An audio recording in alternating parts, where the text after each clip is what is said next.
गुरु भक्ति योग।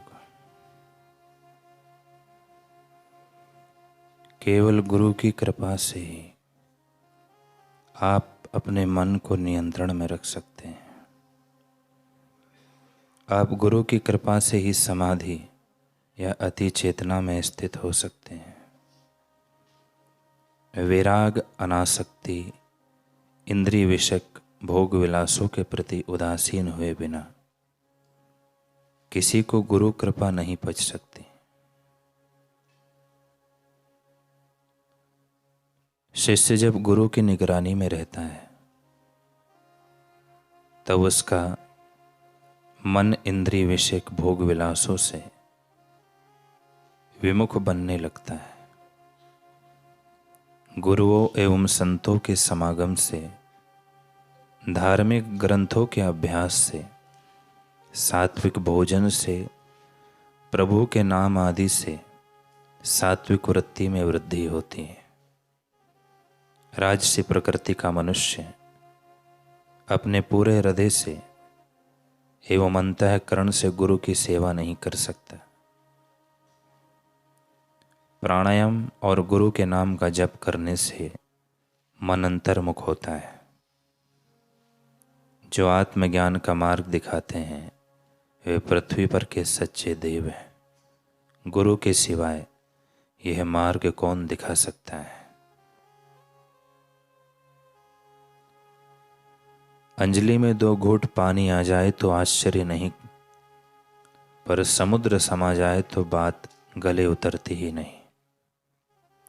धागे से ऐरावत हाथी को बांधकर बंधक बनाना भी कहाँ संभव है, और ताली बजाकर बादलों की गर्जना को धमका देना भी पचता नहीं।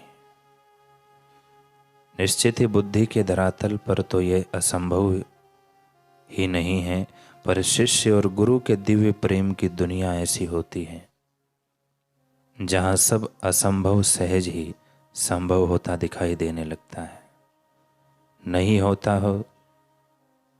नहीं होता तो कैसे कोई एक ही छलांग में 100 योजन का विशाल सागर पार कर पाता, या अग्नि की गोद में बैठकर भी किसी के शरीर पर फपोले ना पड़ते। बस इस रिश्ते में ऐसा ही है। शिष्य यदि शिष्यत्व के पेड़ को गुरु आज्ञा के जल से अच्छी तरह सींचे तो वह पेड़ इतना विशाल हो जाता है कि आसमान पर लटके चांद पर व सूर्य को भी इसके पत्तों एवं टहनियों में अटकते से नजर आते हैं। गुरु आज्ञा के शब्द सहज शब्द नहीं होते, बल्कि एक ऐसी मजबूत पकड़ होती है जिसमें शिष्य का वर्तमान और भविष्य सुरक्षित होता है। इसलिए जो शिष्य स्वयं को उन शब्दों में बांध लेता है, फिर क्या मजाल कि कोई पराई हवा उसे छू भी जाए। गुरु वचनों को अपना प्राण मानकर चलने वाले शिष्य को तो मृत्यु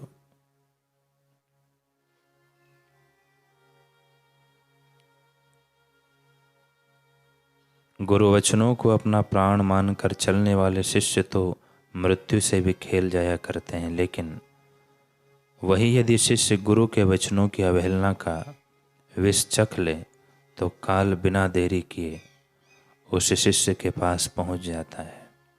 पर तब भी गुरुदेव का नवीनतम हृदय देखिए कि वे शिष्य की रक्षा का दायित्व या शिष्य की रक्षा का दायित्व नहीं छोड़ते। श्री गुरु नानक देव साहिब भी भाई मर्दाना को, जो उनका परम प्रिय शिष्य था, अनेकों बार उनकी बनती बिगड़ती मनोदशा को दिशा देते रहते थे। असम के गुवाहाटी क्षेत्र में गुरुदेव जब तक रहे तो भाई मर्दाना को पता ही ना चला कि दिन कैसे बीत गए। सब कुछ आनंद में था। भक्तों की मंडली हमेशा ही साथ बनी रहती, लिहाजा भजन के साधन और भोजन का अभाव न था। पर साधु, मीन और पक्षी का क्या पता कब किधर किस तरफ मुड़ जाए।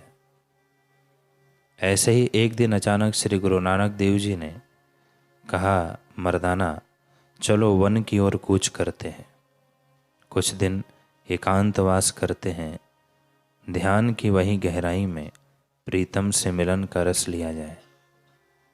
भाई मर्दाना क्या करते, गुरुदेव की आज्ञा के विरुद्ध तो जा नहीं सकते थे, सो अपने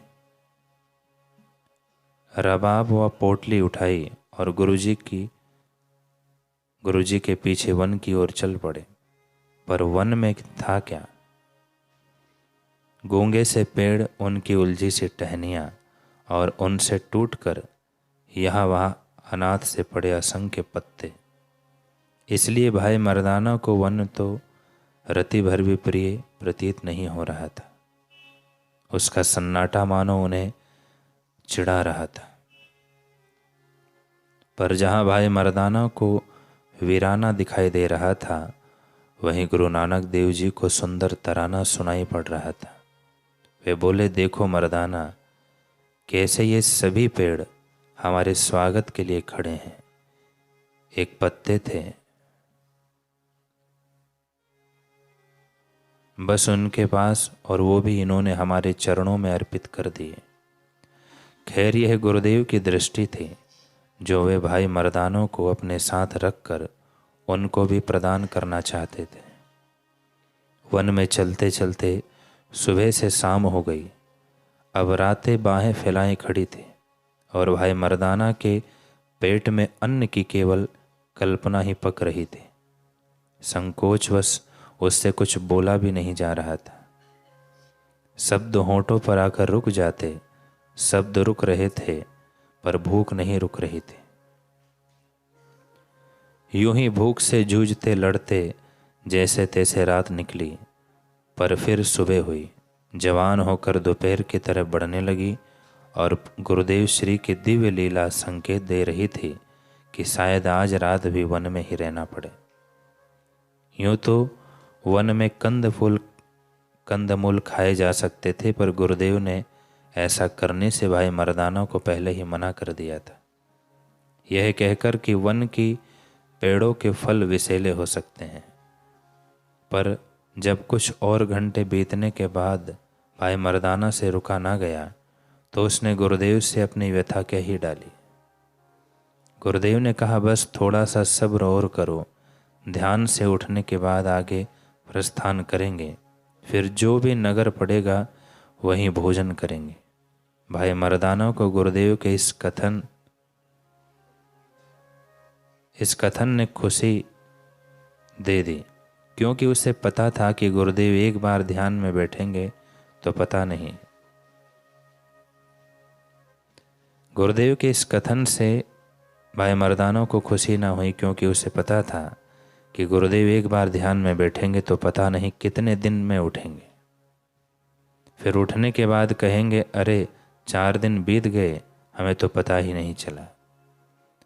यही सोचकर भाई मर्दाना ने गुरुदेव से निवेदन किया, मैं शीघ्र ही समीप के नगर में जाकर भोजन का प्रबंध कर आता हूँ, आपके और अपने लिए यहीं लेकर आता हूँ।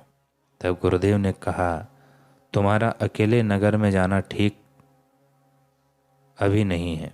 इतना कहकर गुरुदेव ध्यान में बैठ गए।